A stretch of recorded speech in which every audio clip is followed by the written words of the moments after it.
다시 피는 봄날. 평생을 교단에서 보낸 김선호 65세. 오늘은 그의 마지막 수업이다. 칠판 앞에 선 그의 손은 떨렸다. 40년간 써온 분필이 이제 더 이상 필요 없다는 것이 믿어지지 않았다. 여러분, 그동안 정말 고마웠습니다. 그의 목소리가 교실에 울렸고 학생들의 박수가 터져나왔다. 하지만 박수가 끝나자 찾아온 것은 허전함이었다. 집으로 돌아온 선호는 거실 소파에 털썩 주저앉았다. 아내 순자는 부엌에서 저녁을 준비하고 있었다. 여보, 오늘 어떠셨어요? 순자의 물음에 선호는 대답 대신 한숨만 내쉬었다. 함께 살아온 40년이지만 요즘 들어 할 말이 점점 줄어들고 있었다. 텔레비전에서는 연예인들의 웃음소리가 요란했지만 선호의 마음은 공허했다. 다음 날 아침 선호는 평소보다 일찍 잠에서 깼다.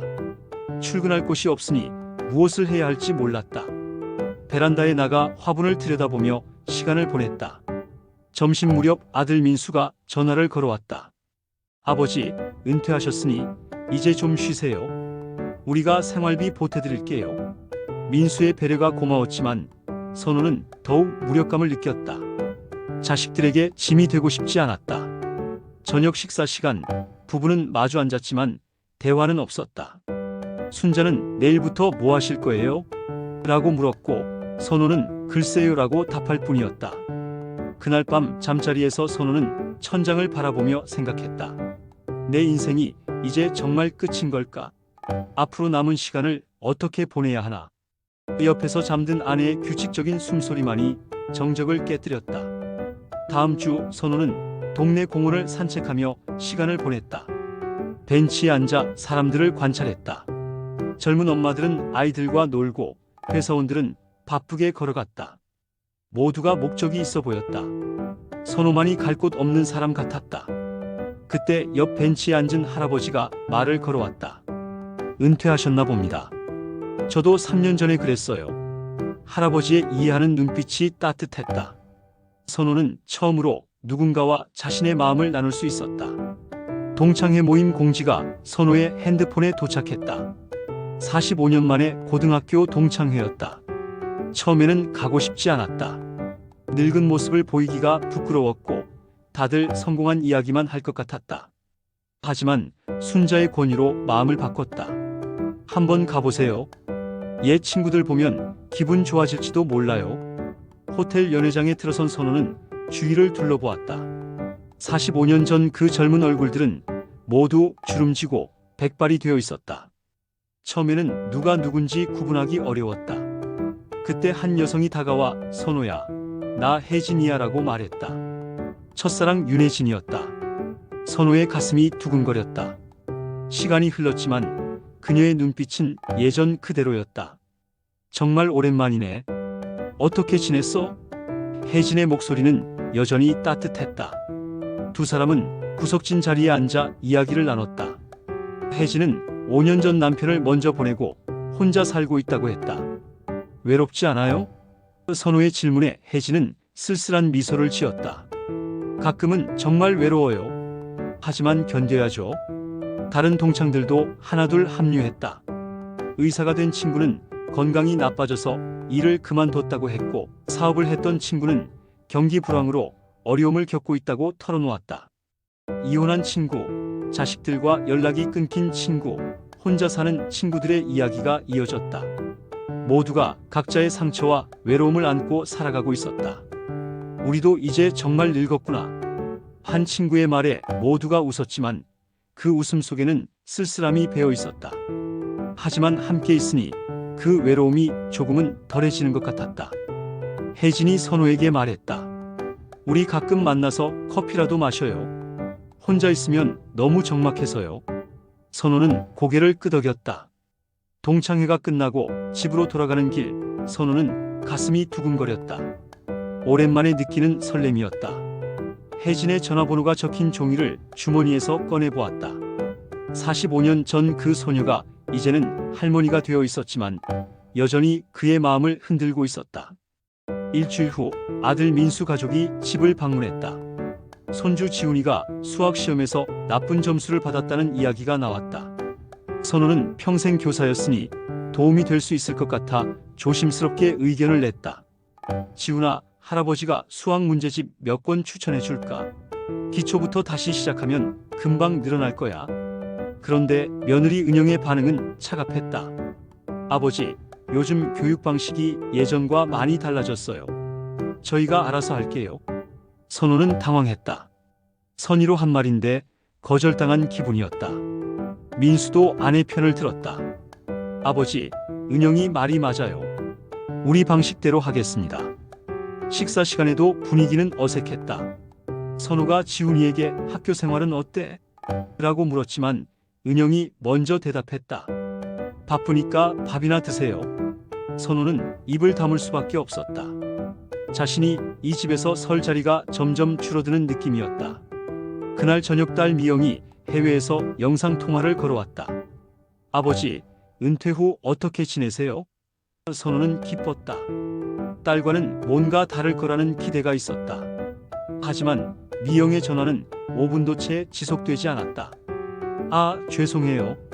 회의 들어가야 해서요. 나중에 다시 연락드릴게요. 통화가 끊어지자 선호는 허탈했다.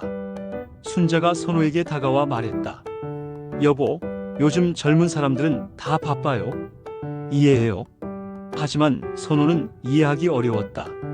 자신이 자식들을 키울 때는 모든 것을 희생했는데 이제는 짐 취급을 당하는 것 같았다. 내가 이 집에서 뭐 하는 사람인지 모르겠어. 선호의 말에 순자도 할 말이 없었다. 다음 날 아침 선호는 일찍 집을 나섰다. 공원에서 혜진에게 전화를 걸었다. 혜진 씨, 시간 있으면 커피 한잔 할까요? 혜진은 기꺼이 응했다. 커피숍에서 만난 두 사람은 각자의 가족 이야기를 나눴다. 요즘 가족이란 게 뭔지 모르겠어요. 선호의 말에 혜진도 깊이 공감했다. 저도 그래요. 혼자 사니까 더 그런 것 같아요. 서로의 외로움을 이해하는 사람이 있다는 것만으로도 위로가 되었다. 어느 날 아침 선호는 가슴에 답답함을 느꼈다. 처음에는 체한 줄 알았지만 시간이 지나도 나아지지 않았다. 순자의 권유로 병원을 찾았다. 각종 검사를 받은 후 의사의 진단을 들었다. 큰 문제는 없지만 혈압이 높고 콜레스테롤 수치가 좋지 않아요. 앞으로 생활 습관을 바꾸셔야 합니다. 의사는 계속해서 주의사항을 설명했다. 금연, 금주는 필수고요. 규칙적인 운동과 식단 관리가 중요해요. 나이를 고려하면 더욱 신경 쓰셔야 합니다. 선호는 고개를 끄덕였지만 마음 한편으로는 내가 정말 늙었구나라는 생각이 들었다. 젊을 때는 밤을 새워도 끄떡없었는데 이제는 몸이 말을 듣지 않았다. 집으로 돌아온 선호는 거울 속 자신의 모습을 오랫동안 바라봤다. 언제부터인가 백발이 늘어났고 주름도 깊어졌다. 허리도 예전 같지 않아서 구부정해진 것 같았다. 시간이 이렇게 빨리 흘렀나? 혼잣말을 중얼거렸다. 순자가 건강식으로 차린 저녁을 보며 선호는 씁쓸했다. 짜고 기름진 음식을 좋아했는데 이제는 그것마저 포기해야 했다. 여보, 의사 말씀대로 해야 해요. 건강이 최고예요. 순자의 말이 맞다는 것을 알고 있었지만 마음은 무거웠다. 그날 밤 잠자리에서 선호는 많은 생각을 했다. 내게 남은 시간이 얼마나 될까? 지금까지 내가 뭘 했지? 앞으로는 뭘 하며 살아야 하나? 건강에 대한 경고는 단순히 몸의 문제가 아니었다. 인생의 유한함을 일깨워주는 신호였다. 다음 날 선호는 혜진에게 전화를 걸었다. 어제 병원에 다녀왔어요. 큰 병은 아니지만 나이를 실감하게 되더라고요. 혜진도 비슷한 경험이 있었다고 말했다. 저도 작년에 그런 적이 있어요. 그때 느꼈죠. 남은 시간을 소중히 써야겠다고요. 두 사람은 서로의 마음을 이해했다. 그래서 말인데 우리 뭔가 새로운 일을 시작해보면 어떨까요? 혜진의 제안에 선호는 관심을 보였다. 무슨 일이요? 문화센터에서 그림 수업을 한다더라고요. 함께 배워볼까요? 선호는 잠시 망설였다. 이 나이에 새로운 것을 배운다는 게 부담스러웠다. 하지만 혜진과 함께라면 할 수 있을 것 같았다. 좋아요. 해봅시다.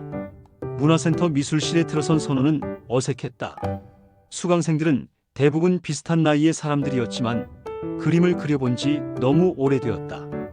마지막으로 붓을 잡았던 것이 언제였는지 기억도 나지 않았다. 혜진이 옆에서 괜찮아요. 천천히 해봐요라고 격려했다. 첫 수업은 정물하였다. 사과와 꽃병을 그리는 것이었는데 선호의 그림은 아이가 그린 것 같았다. 다른 수강생들의 그림과 비교하니 부끄러웠다. 하지만 강사는 처음 치고는 잘하셨어요. 조금씩 늘어갈 거예요 라고 용기를 주었다. 수업이 끝난 후 혜진과 함께 커피를 마셨다. 어떠셨어요? 혜진의 물음에 선호는 정직하게 답했다. 어려워요. 손이 내 마음대로 움직여지지 않네요. 혜진은 웃으며 말했다. 저도 그래요. 하지만 뭔가 새로운 걸 배운다는 게 설레지 않아요? 선호도 고개를 끄덕였다. 오랜만에 느끼는 설렘이었다. 몇 주가 지나면서 선호의 그림 실력이 조금씩 늘었다. 더 중요한 것은 혜진과의 시간이 즐거웠다는 점이었다. 수업 후에는 항상 함께 시간을 보냈다. 때로는 전시회를 보러 가고 때로는 음악회에 갔다.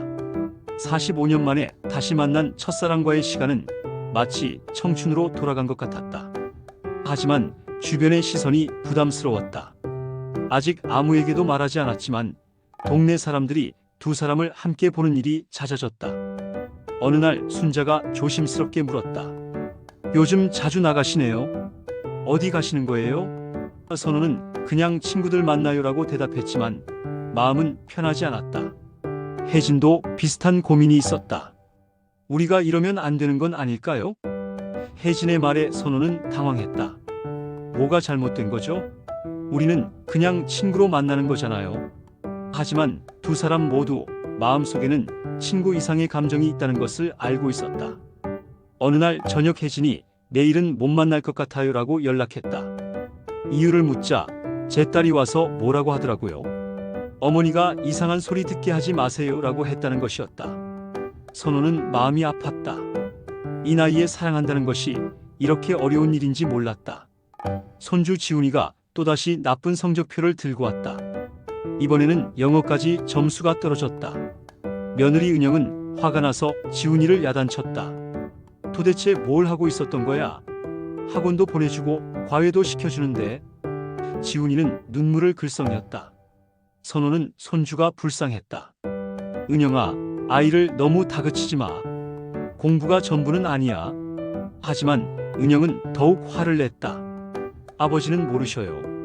요즘 세상이 얼마나 경쟁이 심한지. 공부 안 하면 뒤처져요. 선호는 할 말을 잃었다. 그날 밤 지훈이가 할아버지 방으로 찾아왔다. 할아버지, 나는 정말 공부를 못하는 걸까요?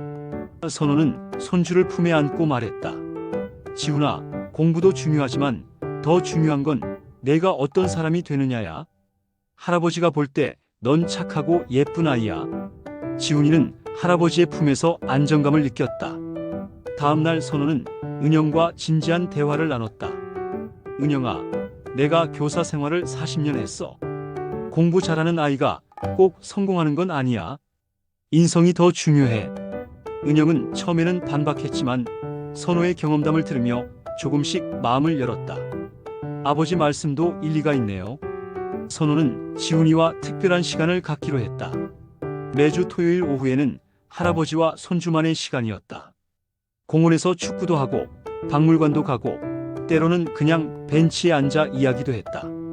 지훈이는 이 시간을 가장 좋아했다. 할아버지, 엄마는 왜 항상 공부하라고만 해요?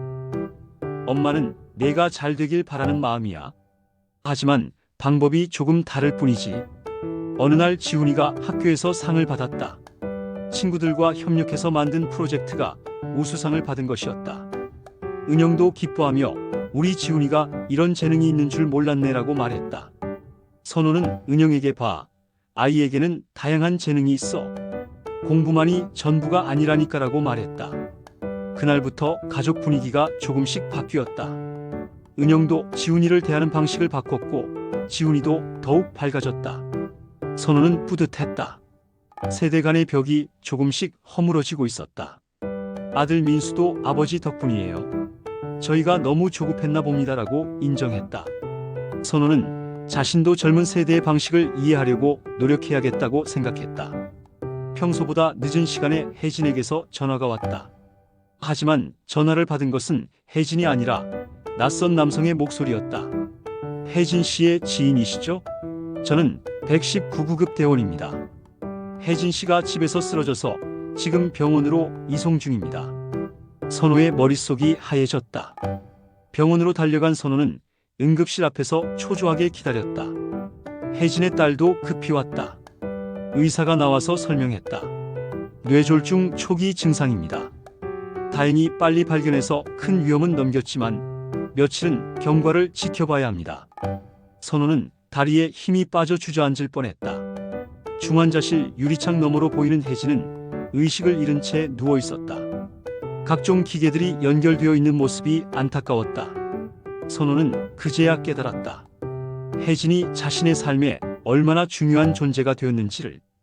그녀 없는 삶은 상상할 수 없었다. 혜진의 딸이 선호에게 다가와 말했다.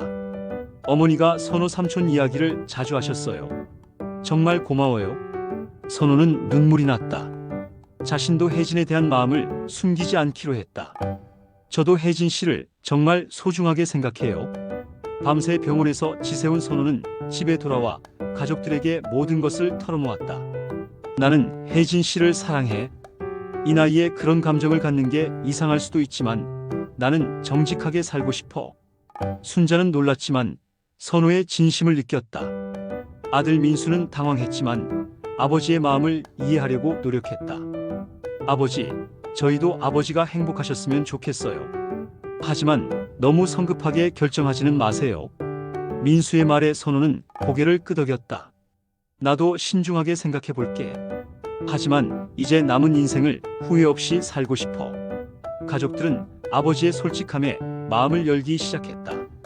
다음 날 혜진이 깨어났다. 선호가 병실에 들어가자 혜진은 미약한 미소를 지었다. 걱정 많이 했죠? 선호는 혜진의 손을 잡았다. 정말 무서웠어요. 당신을 잃을 뻔했다는 생각에. 두 사람은 서로의 눈을 바라보며 마음을 확인했다. 혜진은 일주일 만에 퇴원할 수 있었다. 큰 후유증 없이 회복된 것이 다행이었다. 선호는 매일 혜진을 돌봐주었다. 함께 재활 운동도 하고 산책도 했다. 두 사람의 마음은 더욱 가까워졌다. 어느 날 선호는 혜진에게 프로포즈했다. 혜진 씨, 우리 나이에 이런 말을 하는 게 우스울 수도 있지만 나와 함께 남은 인생을 살아주실래요? 혜진은 눈물을 흘리며 고개를 끄덕였다. 저도 당신과 함께하고 싶어요. 두 사람의 결정에 대한 가족들의 반응은 엇갈렸다. 처음에는 반대하는 목소리가 컸다. 이 나이에 무슨 재혼이에요? 세상 사람들이 뭐라고 할까요? 하지만 시간이 지나면서 가족들도 두 사람의 진심을 이해하기 시작했다. 순자가 가장 먼저 마음을 열었다.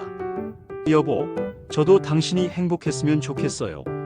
저희는 이미 각자의 길을 걷고 있잖아요. 순자의 이해에 선호는 고마웠다. 아들 민수와 딸 미영도 점차 아버지의 선택을 받아들였다. 결혼식은 소박하게 치렀다. 가족들과 몇몇 친구들만 참석한 작은 결혼식이었지만 두 사람에게는 세상에서 가장 소중한 순간이었다. 45년 만에 다시 만난 첫사랑과의 결혼. 그것도 60대 중반의 나이의 말이다. 신혼여행은 제주도로 갔다. 젊었을 때 가보지 못했던 곳이었다. 바닷가를 걸으며 두 사람은 서로에게 말했다. 우리에게도 이런 날이 올 줄 몰랐어요. 인생은 정말 예측할 수 없는 것 같아요. 석양이 지는 바다를 바라보며 두 사람은 손을 맞잡았다. 새로운 집에서의 생활이 시작되었다. 혜진은 선호의 생활에 활력을 불어넣었고 선호는 혜진에게 안정감을 주었다. 함께 요리도 하고 드라마도 보고 문화센터 수업도 계속했다. 두 사람의 그림 실력은 눈에 띄게 늘어났다. 가족들과의 관계도 새롭게 정립되었다. 손주 지훈이는 새할머니를 좋아했고 혜진도 지훈이를 친손주처럼 아꼈다. 며느리 은영도 처음에 어색함을 벗고 혜진을 가족으로 받아들였다. 아버님이 정말 밝아지셨어요 라고 말하며 웃었다. 봄이 왔다. 공원에는 벚꽃이 만개했다. 선호는 지훈이와 함께 자전거를 타고 있었다. 혜진은 벤치에 앉아 두 사람을 바라보며 미소 지었다. 할아버지, 할머니가 웃고 계셔요. 지훈이의 말에 선호도 돌아보며 손을 흔들었다. 지훈아, 할아버지가 하나 말해줄까? 인생은 나이와 상관없이 언제든 다시 시작할 수 있단다. 포기하지 마라. 지훈이는 잘 모르겠다는 표정이었지만 할아버지의 말을 마음에 새겨두었다. 그날 저녁 집에서 가족들이 모두 모였다.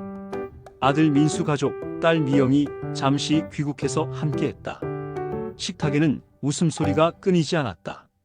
선호는 가족들을 둘러보며 생각했다. 이것이 진짜 행복이구나. 혜진이 선호의 손을 잡으며 말했다. 당신 덕분에 제 인생에 다시 봄이 왔어요. 선호도 대답했다. 나도 마찬가지예요. 우리 함께 아름다운 황혼을 만들어가요. 창밖으로는 따뜻한 봄바람이 불어왔다. 그렇게 김선호의 인생에는 새로운 계절이 시작되었다. 은퇴 후의 공허함, 가족과의 갈등, 건강에 대한 걱정 모든 것이 한 사람을 만나면서 바뀌었다. 나이는 숫자에 불과하다는 것을, 사랑에는 정년이 없다는 것을 깨달은 선호는 이제 진정한 행복을 찾았다. 다시 피는 봄날처럼 그의 인생도 새롭게 꽃 피우고 있었다.